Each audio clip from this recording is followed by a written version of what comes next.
Bienvenue sur la chaîne. Je suis heureux de vous revoir. Aujourd'hui, nous allons aborder un sujet inhabituel qui, je l'espère, pourra aider de nombreuses personnes dans leur cas. As-tu déjà réfléchi à la manière dont nos expériences d'enfance façonnent profondément ce que nous sommes aujourd'hui? Des premiers pas aux câlins affectueux, chaque moment vécu durant les premières années de vie joue un rôle crucial dans notre développement émotionnel et psychologique. L'amour, le soutien et l'attention que nous recevons à cette étape sont comme les fondations de notre identité. Mais que se passe-t-il si ces fondations ne sont pas solides? Que se passe-t-il si, durant l'enfance, cet amour inconditionnel et le soutien nécessaire font défaut? Les conséquences peuvent être significatives et durables, affectant notre vie adulte de manière complexe et profonde.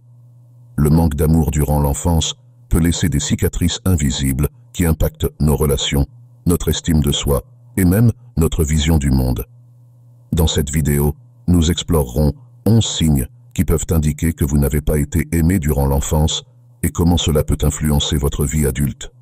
C'est un sujet délicat mais extrêmement important, car comprendre nos racines émotionnelles est le premier pas vers la guérison et la croissance personnelle. Avant de plonger dans le sujet, permettez-moi de vous présenter la chaîne Esprit Motivé. Je m'appelle Olivier et ma mission est de vous aider à mieux comprendre les mécanismes de l'esprit et à développer des outils pour une vie plus épanouie et consciente. Si vous êtes nouveau ici, je vous souhaite une chaleureuse bienvenue. N'oubliez pas de vous abonner à la chaîne, d'aimer la vidéo et de laisser votre commentaire. Votre participation est essentielle pour que nous puissions continuer à proposer un contenu pertinent et transformateur. Le manque d'amour pendant l'enfance peut laisser des empreintes profondes et durables sur notre capacité à former des liens sécurisés à l'âge adulte. Lorsque nous grandissons sans l'affection et la sécurité dont nous avons besoin, notre perception des relations peut être altérée et marquée par la méfiance. Cela peut entraîner des difficultés significatives pour établir et maintenir des relations saines. Dès notre plus jeune âge, nous apprenons à faire confiance aux autres grâce à l'amour et aux soins que nous recevons. Si cet amour est incohérent ou absent, nous pouvons grandir en croyant que nous ne méritons pas d'affection ou que l'amour est quelque chose d'instable et d'incertain. Cela peut nous rendre prudents, toujours prêts à anticiper le pire et à nous protéger d'une éventuelle douleur émotionnelle. La conséquence est une barrière émotionnelle qui complique la création de connexions profondes et authentiques. De plus, l'absence d'amour peut nous amener à développer des comportements autodestructeurs. Nous pouvons inconsciemment repousser les personnes qui s'approchent de nous, craignant le rejet que nous croyons inévitable.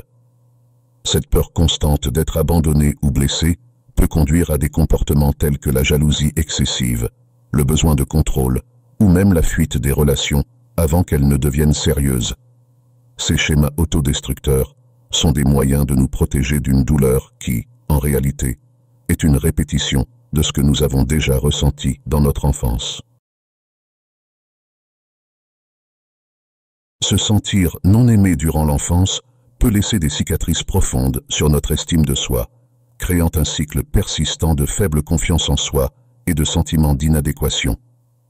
Lorsque nous grandissons sans l'affection et l'acceptation dont nous avons besoin, il est facile d'intérioriser l'idée que nous ne sommes pas assez bons, que nous ne méritons pas l'amour.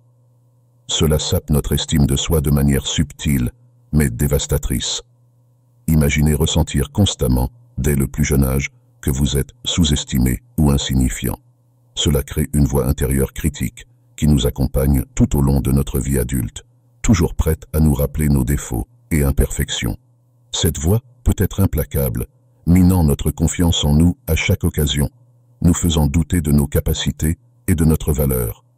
La faible estime de soi peut se manifester de diverses manières dans la vie quotidienne. Nous pouvons devenir excessivement autocritiques, nous imposant des normes impossibles à atteindre et, lorsque nous échouons inévitablement, utilisant cela comme preuve de notre inadéquation. À d'autres moments, nous pouvons éviter les défis et les opportunités, convaincus que nous ne sommes pas capables de les relever. Ce besoin constant de validation extérieure peut nous empêcher d'atteindre notre plein potentiel. De plus, le manque d'amour peut nous pousser à rechercher compulsivement l'approbation des autres. Quand nous ne croyons pas être suffisamment bons, nous cherchons désespérément que les autres nous le confirment.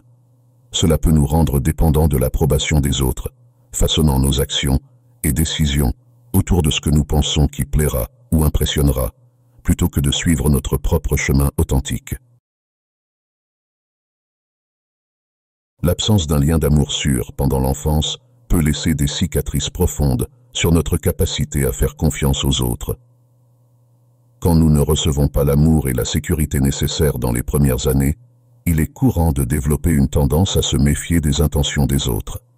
Cette méfiance peut devenir une barrière significative dans nos relations personnelles et professionnelles, rendant difficile la construction de connexions authentiques.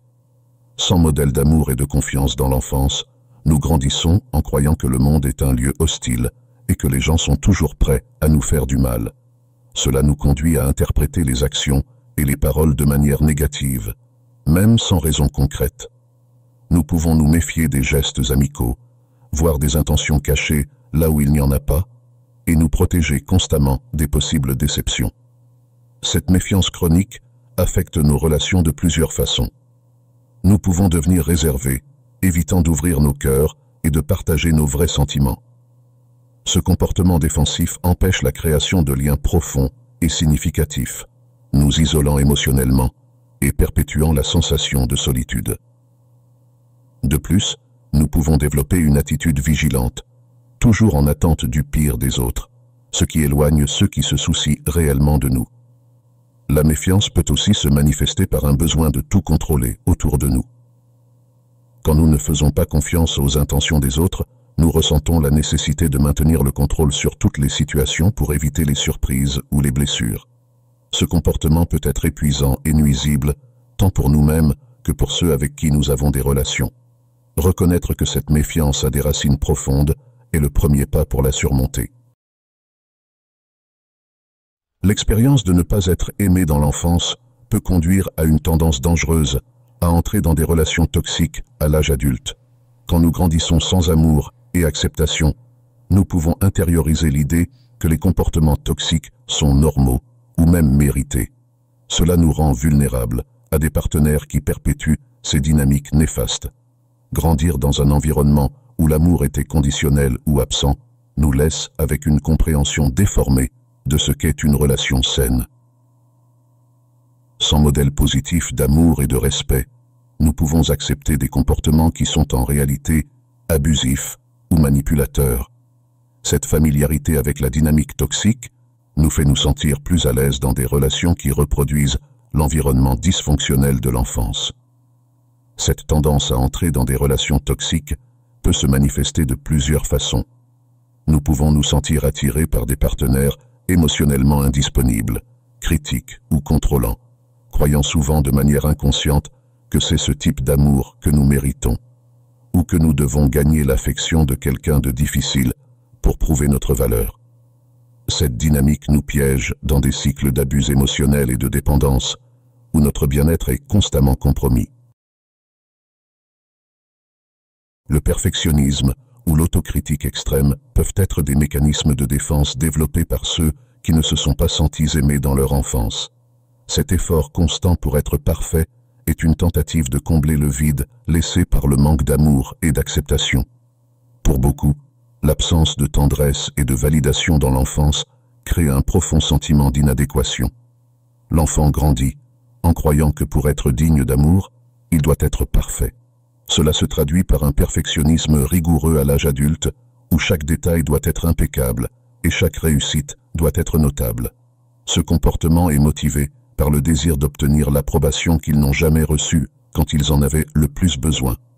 Le perfectionnisme peut se manifester dans plusieurs domaines de la vie, du travail aux relations personnelles. Dans le cadre professionnel, cette personne peut être celle qui ne se permet jamais de faire des erreurs, travaillant exhaustivement pour s'assurer que tout soit impeccable. Cependant, cette quête incessante de perfection peut mener à l'épuisement, au stress et à une sensation constante d'échec, car la barre est toujours placée plus haut. Merci d'avoir suivi cette vidéo jusqu'à la fin. Si tu as apprécié la vidéo, je te serai reconnaissant de laisser un j'aime et de t'abonner.